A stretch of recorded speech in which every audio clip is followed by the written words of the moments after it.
मन मसोर के बैठ जाता था और खाली फसल का मुआवजा लेके बैठ जाता था।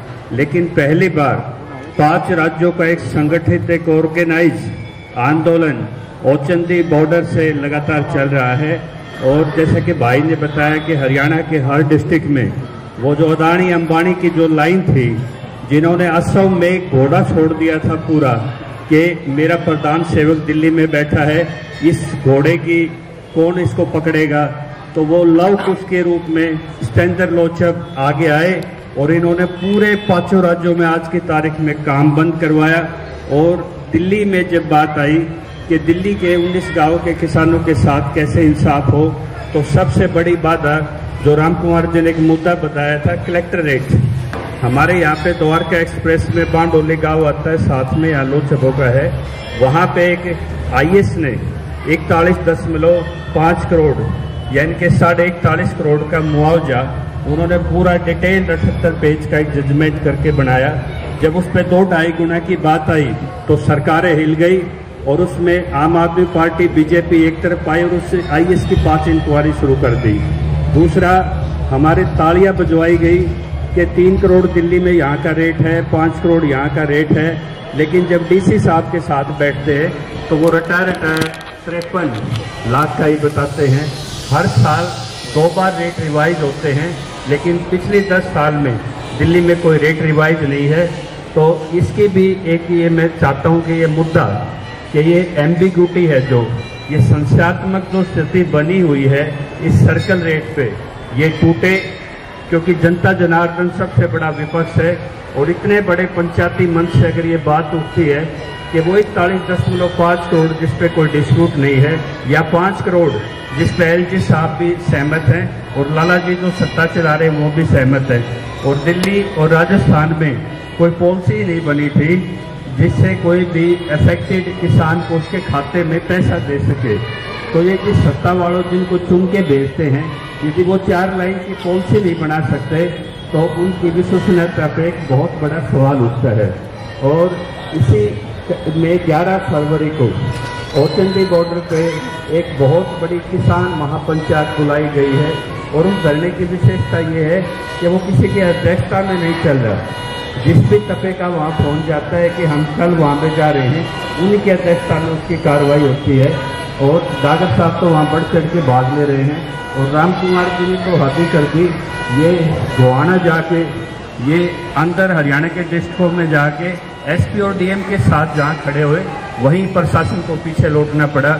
मैं खाप प्रतिनिधियों को ये बताता हूँ, खाप की परंपरा ये है कि खाप के जो नुमाइंदे होते हैं उनको सक्रियता के साथ रहना पड़ता है और एक खाप प्रधान स्वयं में कुछ नहीं होता।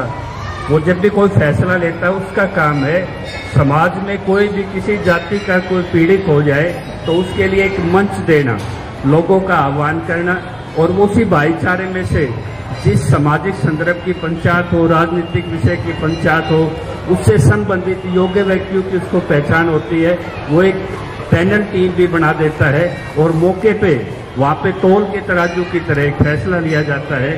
तो जब फैसला 4-5 कमेटी आदमियों के भाईचारे से लिया जाता है तो उसकी इतनी सी भूमिका है कि वो सक्रिय रहे, अवेलेबल रहे, राजनीति से दूर रहे। हाँ, लोग जो कहेंगे कि प्रधान जी हमारी बात ही है वहाँ पहुँचा के आओ, तो वो ड्यूटी बाउंड है, उसको हर दरवाजे पे भी जाना पड़ेगा, हर आदमी का होका पानी भी करना पड़ेगा। तो ये सक्रियता हमारे खाप प्रधानों में बहुत कम है। लेकिन ये भी सर्वविदित है कि पिछला किसान आंदोलन जो हमने सड़कों पे लड़ा, वो जो ट्रैक चला था, रास्ता लीक जो टली थी, वो खाप के चिन्हों पे चला था। यानी कि आज भी भारत में सबसे बड़े खालसा के नेटवर्क हैं बाहर देशों तक, दूसरे फिर RSS संघ आते हैं और उनसे बड़ा जो है खाप सिस्टम है। उत्तरी भारत में खाप व्यवस्था उससे बड़ी कोई नहीं है। और खाप है यानी कि आसमान से लेके जमीन तक जिसका साम्राज्य हो वो खाप है। और यदि किसी जाति के 3600 आदमी बैठे हैं वो खाप नहीं है। यदि उसमें 2 आदमी किसी और जाति के मिल गए तब वो खाप बनती है। तो खाप किसी जाति की नहीं होती, किसी धर्म की नहीं होती। तो इतनी शुद्ध व्यवस्था हमारे बुजुर्गों ने डाली थी और यही व्यवस्था है जो कभी भी लोकतंत्र में जब भी कोई निरंकुशता आएगी तो तो इसी के ट्रैक पे कोई आंदोलन बढ़ेगा। और यशोधर्मा ने भी कहा था कि लीख लीख तू चलता जा और कपूत पाड़े लीख, सूरों के साथ संग चले सपूत। यानी कि जब भी कोई आंदोलन होगा ये लीक है, और इस शेर को, सोए हुए शेर है हमारे खाक, इनको प्रणाम किए हुए कोई भी आंदोलन, सामाजिक आंदोलन तो आगे बढ़ ही नहीं सकता। तो इतनी पावन चीज है। और जहाँ पे जिस भी तप में दो व्यक्ति यदि सिर उठा करते हैं कि भाई ये भी प्रधान है, तो उसका एक ही फार्मूला है, जिस गांव का तपा हो, जैसे पाड़म का हो, पाड़म पर छोड़ दो। जैसे अठगामा के प्रधान आ रहे हैं कुंडल से, वहां दो उठे हैं तो कुंडल पर छोड़ दो। उनको भाईचारे समय दे दे बस, क्या भी अपना एक आदमी नुमाइंदा आके दो, वो उनका काम है। तो उसमें और चीज भ्रमित ना हो, उस गांव के नाम से चलेगी जहां से वो गढ़ चला था। ये हेरिडिटरी चेन है आपकी, यानी कि पड़दादा, फिर उसके बेटा, फिर पोता। तो वो चेन दिखाती है कि पहला जो उत्थान था वो उस गांव से निकला होगा, या इतिहास का कोई पड़ाव है युद्ध, वो यहाँ लड़ा गया होगा। तो उस व्यवस्था से ये इसको तोड़ना गलत है, इसका सम्मान करना और मजबूत करना जरूरी है। और दूसरा, अभी 4 तारीख को जैसे ओम प्रकाश धनखड़ कोऑर्डिनेटर ने ओचंदी बॉर्डर पे ऐलान किया था कि 4 तारीख को मेवात में, रोज का मेवा जगह पे, एक बहुत बड़ी उत्तरी भारत की किसान पंचायत है।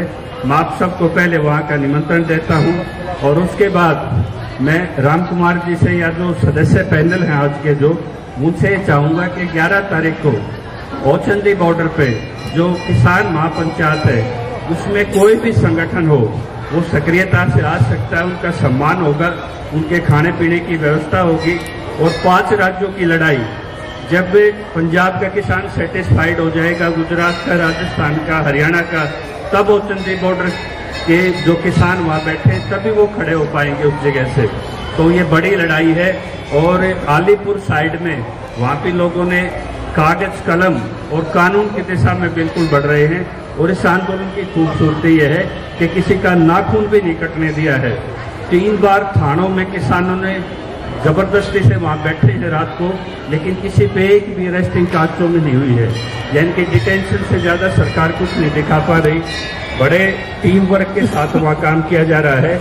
लेकिन जब बात दिल्ली की आएगी, बात जब नजफगढ़, नांगलोई, ये पूरे जो दिल्ली देहात की बात आएगी, तो पीछे से बैकअप होने के लिए इससे बड़ा समागम नहीं हो सकता जो मैं आप लोगों का देख रहा हूं। तो मेरी रिक्वेस्ट है, ये जो 2 निमंत्रण हैं, ये आपकी पंचायतें हैं, उन पंचायतों को कैसे और सक्रिय किया जाए।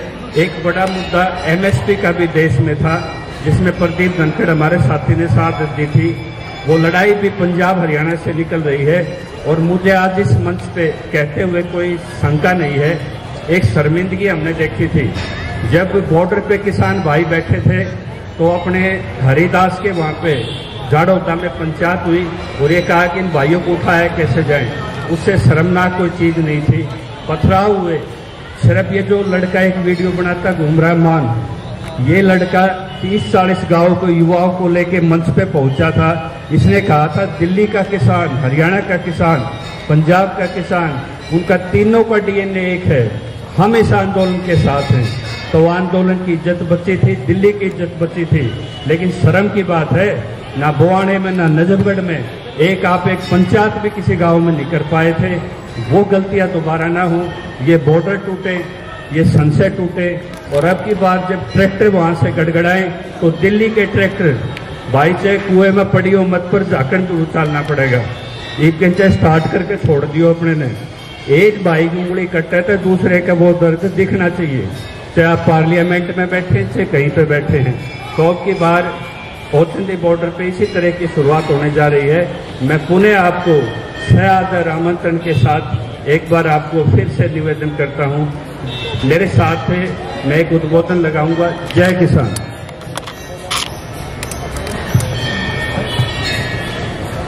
धन्यवाद डॉक्टर शमशेर सिंह जी।